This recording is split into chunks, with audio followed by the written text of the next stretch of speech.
আসসালামু আলাইকুম রহমতুল্লাহ। আউযুবিল্লাহি মিনাশ শাইতানির রাজিম। বিসমিল্লাহির রহমানির রহিম।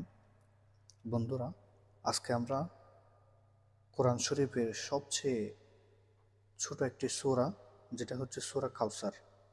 আজকে আমরা সূরা কাউসার বানান সহ সহি শুদ্ধভাবে কায়দা কুল্লিয়া তাজবিদ সবগুলো ঠিক রেখে এবং ঠিক করে আমরা আজকে শেখার জন্য চেষ্টা করব।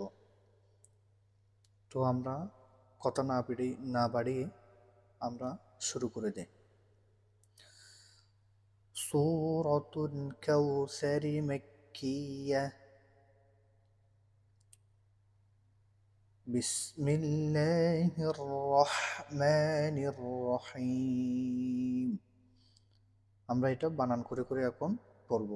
বা সিন জের বিস, মিম লাম জের মিল, বিসমিল, লাম কাটা জবর লা, বিসমিল্লাহ, হা র জের হির, বিসমিল্লাহির, র হা জবর রহ, মিম কাটা জবর মা, রহ মা, নুন র জের নির, রহমানির, বিসমিল্লাহির রহমানির, র জবর র, হা ইয়া জের হাই, রহি, মিম জের মি, রহিমি, বিসমিল্লাহির রহমানির রহিম।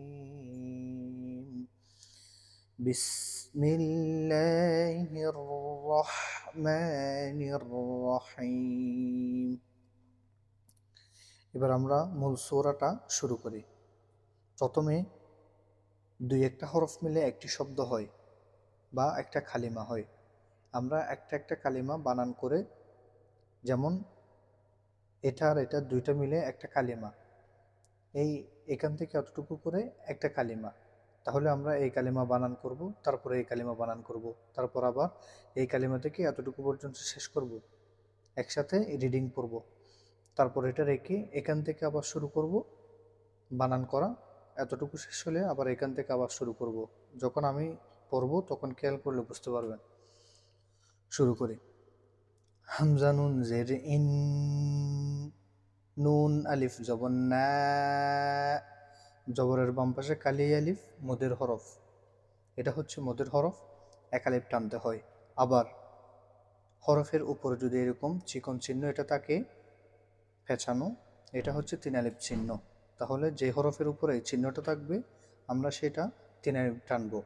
তারপর এরকম হরকতের বামে নুন অথবা মিমে যদি এরকম তাসদিদ থাকে তাহলে সেটা ওয়াজিব গুন্না, অর্থাৎ গুন্না করে পড়তে হয়। নুনে অথবা মিমে হরকতের বামে নুনে বা মিমে তাসদিদ হলে ওয়াজিব গুন্না, এটা গুন্না করে, যেমন ইন, এটা গুন্না।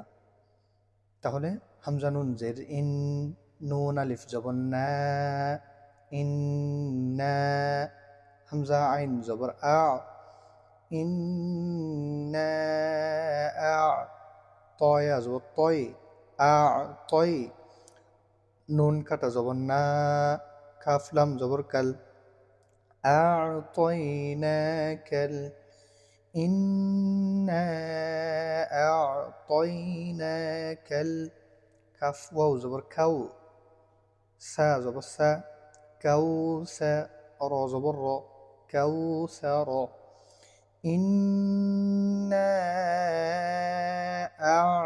আ'তাইনাকাল কাউসার, ইন্না আ'তাইনাকাল কাউসার। এরকম এক জবর এক জের এক পেশ, দুই জবর দুই, দুই জবর দুই জের দুই পেশ। এরকম যদি আমরা থামি ওয়াকফ করি, এখানে দুই জবর এক জের এক পেশ, তারপর দুই জের দুই পেশ, খাটা জের ও উল্টা পেশে ওয়াকফ করলে সেটা সাকিন করে পড়তে হয়। তাহলে এখানে আমরা সাকিন করব, সার, ইন্না أعطيناك الكوثر. فا زبر فا، صاد لام زبر صل، فصل لام زلي، فصلي لام زلي، رابا زبر رب، لرب با زربي، لربي كاف زبر كا، لربك فصل لربك. واو نون زبر ون، حرا زبر حر، وانحر فصل لربك وانحر، فصل لربك وانحر. হামজা নুন জের ইন, নুন জবর না, ইন্না। শুরুতে বলছিলাম এখানে হরকতের বামে নুন বা মিমে তাসদিদ হলে ওয়াজিব গুন্না, এখানে হরকতের বামে নুনে তাসদিদ হয়েছে, এই জন্য এটা আমরা ওয়াজিব গুন্না করব, অর্থাৎ গুন্না করব, ইন এরকম গুন্না করব। হামজা নুন জের ইন, নুন জবর না, ইন্না। শিন আলিফ জবর শা, ইন্না শা। নুন জেন্নি, ইন্না শানি। হামজা জবর আ, কাফ জবর কা, শানি আকা, ইন্না শানি আকা। হাফিশ হু, ওয়াও লাম জবর ওয়াল, হুয়াল। হামজা বা জবর আব, হুয়াল আব। তা জবর তা, হুয়াল আবতা। রফিশ রু, হুয়াল আবতারু। إن شانئك هو الأبتر। রয়ের উপর এরকম যদি আমরা ওয়াকফ করি, যে কোনো হরফের উপর যদি ওয়াকফ করি, তখন আমরা যে হরফে ওয়াকফ করব তার উপরে কি আছে, কি চিহ্ন আছে সেটা আমরা দেখব। যেমন এরকম পেশ, এক জবর এক জের এক পেশ, দুই জের দুই পেশ, তারপর খাড়া জের ও উল্টা পেশে যখন আমরা ওয়াকফ করব তখন এটা আমরা সাকিন করে ফেলবো। যেমন তার, তারও না বলে আমরা তার। ইন্না শানিআকা হুয়াল আবতার। এবার আমরা রিডিং পড়ে দেখি। বিসমিল্লাহির রহমানির রহিম। ইন্না أعطيناك الكوثر فصل لربك وانحر إن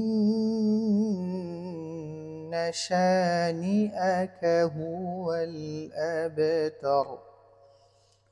এরকম করে যদি আমরা কয়েকটা সূরা বানান করে করে যখন আমরা আস্তে আস্তে এরকম রিডিং তুলব, তখন মতন তুলব, তখন আমরা ইনশাল্লাহ কয়েকটা সূরা যদি আমরা 5-10টা সূরা যদি আমরা এভাবে পড়তে পারি, তাহলে ইনশাল্লাহ আমরা আস্তে আস্তে মতন তুলতে পারবো ইনশাল্লাহ। একটা একটা শব্দ, যেমন আমরা এখন এখানে 2টা হরফ মিলে একটা কালিমা,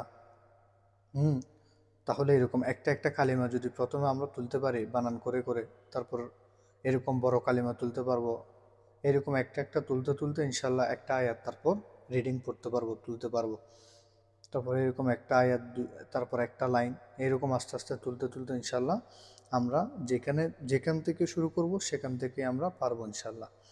আর যখন আমি বলবো তখন একটু মুখে মুখে চেষ্টা করবেন। যেমন হামজা নুন জের ইন, যখন আমি বলতেছি তখন আপনিও একটু মুখে মুখে চেষ্টা করবেন, ইনশাল্লাহ খুব সহজে কোরআন তেলাওয়াত শিখতে পারবেন। আসসালামু আলাইকুম রহমতুল্লাহ।